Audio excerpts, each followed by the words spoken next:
Time now for the Monday Morning Analyst right here on the MMA Hour. We are a little bit short on time, so let's get to it. There was PFL over the weekend, but there was nothing I really wanted to break down. So I decided to go a different route. And I was thinking. I was trying to find a number related to Tony Ferguson and what he offers that would make a fight with Khabib Nurmagomedov interesting. And what I mean is the fight's already interesting, but maybe there's some kind of statistical representation of that. And I thought maybe it's his takedown defense, but I looked at it, it's about 77%. You look at the guys that Khabib's fought, Edson's got like 80, Ali Quinta's right in the same ballpark. It's not remarkable in that sense. Number of finishes, not remarkable. I mean, yes, it's a high level, but it just nothing statistically stood out, except one number. However many fights Khabib Nurmagomedov's been in, 10 plus in the UFC? However many rounds that is, I mean, we've got to be close to 20 or more. There was one number that stuck out to me about him, which is how many times in a fight in the UFC has somebody attempted a submission against Khabib Nurmagomedov? And the answer is one time. One time in all those rounds, in all those fights. If we can go now to the screen, I'll show you which one that was. It's apparently from the Michael Johnson fight. Now you're going to say, Michael Johnson fight, when did he attempt a submission? This is it. He goes for a takedown. He gets stuffed, and I'm just going frame by frame here. I'm not playing video, so chill out over there. You see him go for this, and Nurmagomedov he's trying to use that overhook to shove him up against the fence, and you're going to see Johnson just jump to guillotine here, right? Not really a strong position. Yes, you want the head tucked, but it's not tucked enough. I don't know what kind of grip he's got underneath. There's just not enough here to give me a great degree of confidence. He didn't lock his feet up. You want to be more on a hip, but you're next to the fence, so like you've kind of jumped to the position where you've limited your mobility around the body to properly lock it up. It's just not enough there. It's kind of high. So kind of his own shoulders kind of tucked versus kind of driving down a little bit. And there's a lot of different ways to finish with the arm inside on the guillotine. I'm not going to go over it, but look what happens as soon as he does this. He tries to lock it up. It's not really there. You can see it's not really there. You can see you want to be covering all of that, man. You're like on the crown of the head. There are varieties. Like Jeff Glover's got some variety where you can do on the crown of the head, but Michael Johnson's not Jeff Glover. So in any case, it's just not, there's just nothing there. And Nurmagomedov's going to break this pretty quickly. Let me move on just so I can move this. So he breaks it like he pops his head out. Come on, pop your head out. There it is. He pops his head out very quickly. All right, it's 3:24 on the clock, right? Watch this. I'm just going to jump. Now it's 3:19. Oh, hold on. 3:20. 3:22, he stands. What have I always said? Much easier to pass on your feet than on your knees. You can pass on your knees, always easier to stand on your feet. So what does Nurmagomedov do? He stands on his feet. Then he breaks guard. He's going to open it, and he's going to put a knee in between. And then he's going to, let's go back a little bit here. Watch this. This is just ridiculous. I'm going a little too fast. All right. So he puts the knee in between, right? And then he just does a knee cut through, shreds the guard, and then goes right to side control here, like it's nothing. Okay. Remember, it was 3:24 when he jumped. So 23, 22, 21, 20, 19, 18, 17. 8 seconds later, he's in side control. 8 seconds is all that took. You can call that a submission attempt if you want in Nurmagomedov's career, but to me, it's like, and if you just keep going further, it's like, here you are, 12 seconds later, and he's in mounted crucifix. Yes, that's technically a submission attempt, but what's the lesson here? The lesson here is that nobody attempts submissions on Khabib Nurmagomedov. Now, there's one clear reason for that. They're constantly worried about the takedown. They're constantly worried that they have to defend themselves, and they don't want to be down there. And once they're down there, he's already working from an advantageous position. But Tony's not really like that. Tony Ferguson's very different. First of all, he averages more submissions attempted per fight than almost anyone else that Nurmagomedov has fought, notwithstanding Rafael dos Anjos. He's got a really, really high level of that. And in fact, he has many submission wins. He's got a couple of rear naked chokes. He's got many Darces. He's got a lot of different things, but there's basically going to be two scenarios, if you really consider it, two scenarios where a submission is probably, or I should say, where a submission is more probable than others. One is going to be standing, some kind of guillotine Darce variety, or on the feet with his, on his back, using his feet and hips to create something from guard. My belief is, and I'm going to give you some reasons to look at this, my belief is that his best chance, Tony's chance, is going to be with some kind of guillotine, Darce combo. But the key issue for me is, how is Tony different than anyone else that Khabib Nurmagomedov has fought? Lots of different ways. One of those ways is he's going to have a much greater submission threat. And not because Tony is, like, people just say, oh, Tony's good at submissions. That doesn't fucking mean anything. Yeah, that doesn't mean anything. You know, I'm good at being tall unless I'm sitting down. Like, that's not relevant. If you're not put in a position where you can use them, who cares? Or if you don't even want to use them, who cares? Maybe you're good at certain submissions that this person's really good at negating, so who cares? Being good at submissions doesn't tell you anything. I need to know in what scenarios you're good at them, which is why Tony has a takedown defense rate of 77%. Look, he's going to go on his back, folks. It's going to happen. So the question is, from guard, what can he do? And when he stuffs a couple of takedowns, because Khabib misses on a few before he gets them, what can he do from that front headlock position? Those are your two, I would argue, likely most common scenarios where something like this is going to happen. Here's what I would submit to you. Tony can do a lot. He's the only guy I've said who can create gold from alchemy. But as far as I'm concerned, the chance of him getting a submission from guard is going to be very, very low. Number one, Khabib's got good passing, as you've seen, and I think his defense there is really strong. I don't think that Tony's best submissions are there, but I do think that from that front headlock, he is going to be a force to be reckoned with. Let me go through and paint a picture about why I think that to be true. We can skip all the rest of this. So this is going to take us to, this is Tony Ferguson versus Kevin Lee, as you can see here. What are you going to notice? He's working from full guard here. This is still in round 3, about midway through. He's going to attempt, as you see here, an armbar. I don't like Kevin Lee's posture here. His knees and look at the weight of Kevin Lee, right? Look at his weight. It's moving this direction. Yes, so why is that important? Because everything's not, you don't want to be totally vertical, but you kind of want to be short and stacked. When your hips get pulled, when your back gets pulled forward, this is where submissions begin to happen. This is where you can frame underneath, you can turn, and the arm bars begin to happen. In fact, that's exactly what you're going to see happen here. Watch this. You always kind of want to have your elbows tucked and you want to have your posture down and tight. When you start bending over in guard, that's when all the bad stuff begins. You can get triangled there, you can get armbarred there, you don't want to be stretched out. You want to be kind of vertical and compact. So watch, he's got one foot on the hip here. He's just going to push him over and he's going to frame. He misses on the first attempt, but then puts the head to the side. And now he's got an armbar. Now you can see there's already a bit of I believe this is, I could be wrong about this, but I believe this is Kevin trying to block, but it doesn't matter either way, because here's what ends up happening. Tony stretches him out, which is fine, and then he does this. What have we talked about? Right? That's the problem. This has to be on the back of his head so that he rolls and you can come up on top, Jujikatami Ronda Rousey style.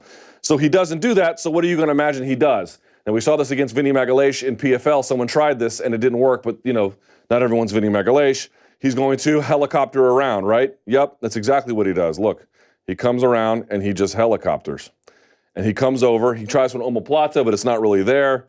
And so he just comes around, here we are, he goes back to guard, sticks his arm in, 2 arms in, and he lives to fight another day, right? Not a whole lot there to show. Now you get a little bit closer. I mentioned before I didn't like Kevin Lee's posture in that first scenario. Here's another one, right? Look at this. This is, if you're Kevin Lee, and remember, he had the staph infection, the bad weight cut. His posture to me right now is terrible. Terrible, terrible posture. Joe, do you know why? Right, look at this. Look at, he's got 2 feet in the hips, meaning he's got your neck controlled, he's got your posture down. With those 2 feet in the hips, he can lift you, he can push you, he can turn you, he can direct your weight and your body wherever he wants to go. Look at your weight all the way forward. He can create the space and then whip up underneath for, if you want to go to deep half, he could do that. For armbar, he can do that. For triangles, he can do that. Your posture should never be this, never, unless it's super tight and it's in control. But then what you notice is, look at the arms here in just a second of Kevin Lee. Hold on. Like, this is Herb Dean here. Look at our Big John. It's kind of spaced out in front of him, right? The elbows aren't tight and compact. He's not T-Rexing. So it's just a lot of problems all compounding each other here. And he eventually gets triangled here. Look at this, feet on the hips. Look, he's not on his toes. Weight's bent forward. I mean, it's terrible, terrible, terrible positioning. If you see somebody like that, you can't move as fast. You have to move on your knees to get around, or to get to your feet, you'll actually lean into your opponent to like jump to your toes, and then you're trying to move, and it's just a problem. So he's got no live toes, weight bent forward, arms kind of out in front of him. He's not T-Rexing up. Everything about this is bad. Tony's hips, look at Tony's hips, off the ground. Yeah? He's not flat. Number one, like people always like, give me some good advice if I want to start jiu-jitsu. Do that shit. Have your hips off the ground. Off the ground makes them mobile. It can change the angle. It gives them dexterity. It gives them speed. It gives them lots of different things. That, space off the ground, and he's able to do it because he's got his feet on his hips. Remember Demetrius Johnson having the feet on the hips in the first fight against Henry Cejudo? What did he do? Got him off of him. If someone's got your feet in your hips, you have to fight that immediately. Immediately. It's like the same thing they always tell you. If you're on top of somebody in guard, let's say, and the person underneath reaches through to grab your collar, bro, that is the first order of business. You need to start breaking that collar grip, especially if they get deep inside where they can get the tag behind and they can begin to pull you, and then they can just come across for all kinds of cross chokes and whatnot, right? That's what you need to do. Foot in the hips, problem city. Anyway, so what does he do? He frames out here. He can't get the hand inside. He goes to a triangle, right? Let's just look at this. He goes to the triangle. Come on now. God damn it. Oh, my computer's frozen. That's fun. Hang on. Are you shitting me, Joe? I mean, can I get a raise? Can I get a raise? Hold on. I'm going to fix this. For fuck's sake. Oh, for crying out. I didn't even get to show the good submissions. Hold on. Do I have time to restart? I do, don't I? Yes, I'm going to restart. Hold on. Let me hard restart here. Here's what I'm going to do while we're getting this set back up again. Give me a second. He gets the triangle. I'm going to go back to this in just a second. And the reason why I'm going to do that is because you got to see how he finishes the triangle. It's a nice finish because he had to dig deep. Remember, Tony had been taken down a number of times. You remember the first round, you even had Kevin Lee taking mount. There was a lot of issues, right? Here we go. Let's get this back up. Get this back up and firing player. Here we are. Bro, it wouldn't be a show with me involved if there wasn't some kind of catastrophic fucking... Here we go. All right, let's see if we can get this working. Now we got it. Let's go back, please. If we can. There we are. Oh, for F's sake. Hold on. Here we are. All right, see that? Go back, please. Go back. Here we are. Oh, for crying out loud. No, I don't want VPN. Dude, this is so low budget. It's sad. It's sad. My career is satire of an actual career. All right. Let's see if I can get this going without it moving. All right, you get the idea here. Now watch. He finally locks up the triangle, yeah? Let's move this to a spot that makes sense. Okay, I want to show you this. Tony moved the arm to the outside of the body rather than having it across. I'm not sure why I understand why he did that. That may be a unique finish that he knows. I don't know that finish. Can't say it's wrong. He gets the tap. But that's usually not what you want to do. Remember, we had last week Vinny getting the Kimura when someone goes behind the arm. So I don't quite understand that one. But again, it works. So far be it for me to criticize. But this is what I want to show you real quickly here. Oh, I mean, just what the fuck, Lord? What? Why? Why, God? Why? Why me, Lord? Why me?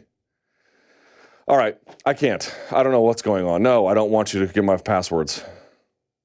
Do we understand why life is this way? Why does it have to be hard? It doesn't actually need to be this difficult. For fuck's sake. All right, one more time, put the Monday Morning Analyst thing up. I know a way to fix this. One more time. I'm going to restart this bad boy, and then we're going to get this one more time.